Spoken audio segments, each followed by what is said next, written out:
कर दिए। अब आप खेत के लिए बीज कैसे लेकर आओगी? कहाँ से आएंगे अपने पास पैसे? और इस साल बारिश नहीं हुई तो अपन क्या करेंगे? अरे इसकी चिंता तुम मत करो, मैं आज ही अपने गांव के सेठ हीरालाल से कुछ पैसे उधार ले लूंगा और उनसे बीज ले आऊंगा और थोड़े पैसे जमींदार को देकर अपने खेत के लिए पानी ले लूंगा। फिर अगले दिन भोला सेठ हीरालाल के यहाँ जाता है। सेठ जी, आप मुझे कुछ पैसे उधार दे दीजिए, मैं इस बार की खेती करके आपके पैसे लौटा दूंगा। मेरे पास जो भी पैसे थे मैंने उन पैसों से 2 नए बैल खरीद लिए। अब मुझे बीज लेने के लिए और पानी के लिए पैसे चाहिए और मैं पानी के लिए जमींदार जी को कुछ पैसे दे दूंगा और उनकी नहर से अपने खेत के लिए थोड़ा पानी ले लूंगा। भोला की ये बात सुनकर सेठ हीरालाल बहुत गुस्सा हो जाता है। भोला, तुम अपनी औकात से बाहर बात कर रहे हो। अगर तुम्हें 10,000 रूपए चाहिए तो तुम्हें अपने दोनों बैल मेरे पास गिरवी रखने होंगे। लेकिन सेठ जी, मैं खेतों में बीज डालने के बाद आपको मेरे दोनों बैल दे जाऊंगा। ठीक है भोला, तुम शाम होने तक ये दोनों बैल मुझे खुद ही दे जाना, वरना मेरे आदमी तुमसे ये बैल लेने आ जाएंगे। लेकिन बेचारे भोला के पास और कोई दूसरा रास्ता नहीं था, इसलिए भोला अपने बैलों को देने के लिए राजी हो जाता है और सेठ से पैसे लेकर वहाँ से चला जाता है।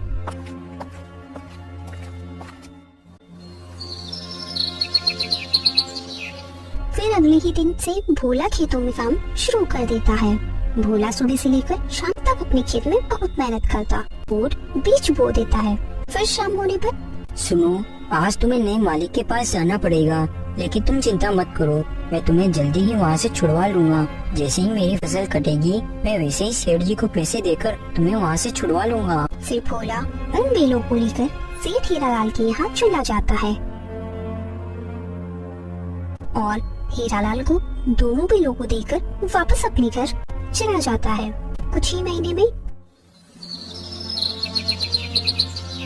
भोला की फसल तैयार हो जाती है। मैं कल ही फसल को काटकर मंडी में बेच आऊंगा और मेरे दोनों नए बैलों को छुड़वा लूंगा। फिर भोला अपने घर चला जाता है। उधर ये बात सेठ हीरालाल को सारी बात उसका आदमी बता देता है।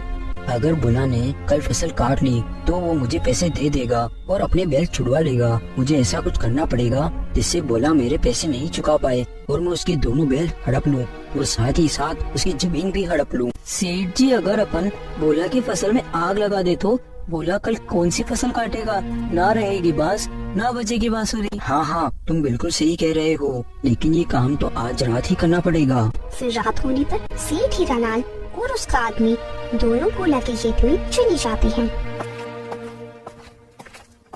और वहाँ जाकर भोला की फसल में आग लगा देते हैं और वापस वहाँ से चले जाते हैं।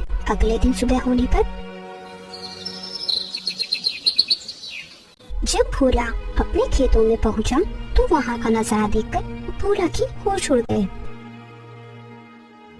भगवान, ये कैसे हो गया? अब मैं क्या करूँगा?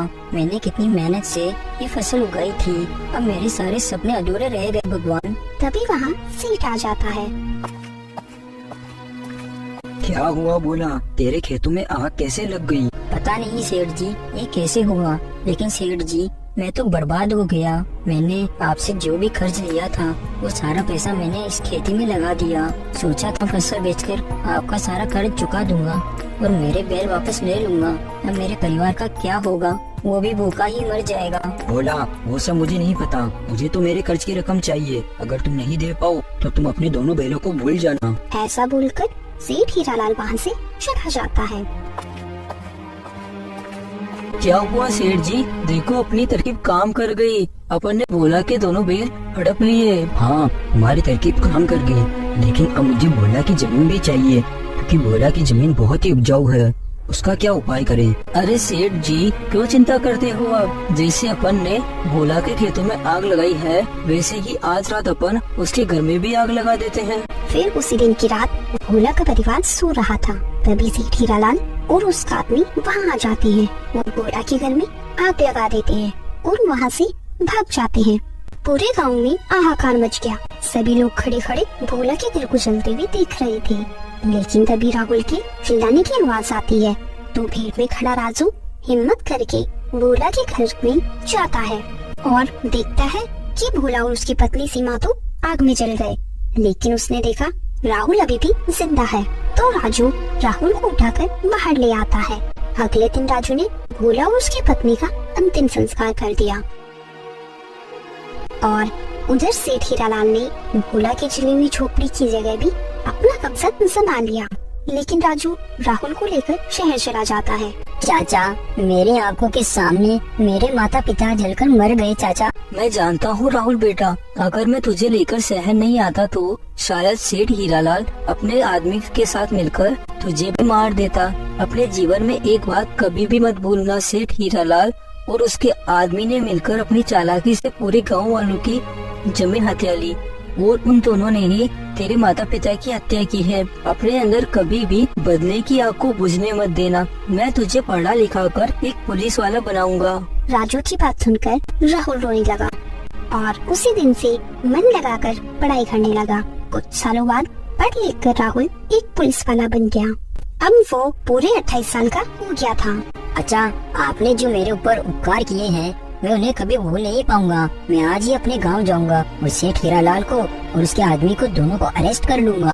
हाँ बेटा राहुल, जाओ तुम अपने गांव और सेठ हीरालाल को अपने कर्मों की सजा दो। मेरा आशीर्वाद हमेशा तुम्हारे साथ है। फिर राहुल सीधा सेठ हीरालाल के यहाँ जाता है और उसी और उसके आदमी को गिरफ्तार करके थाने ले आता है और लाठी के डर से उनसे सारे जुर्म कबूल करवाता है और अगले ही दिन गांव वालों को उनकी जमीन वापस लौटा देता है। तो दोस्तों, हमें इस कहानी से यही सीख मिलती है, जो जैसा करता है वह वैसा ही बढ़ता है। कभी कोई गरीब के साथ बुरा करके खुश नहीं रह पाता। Thanks for watching.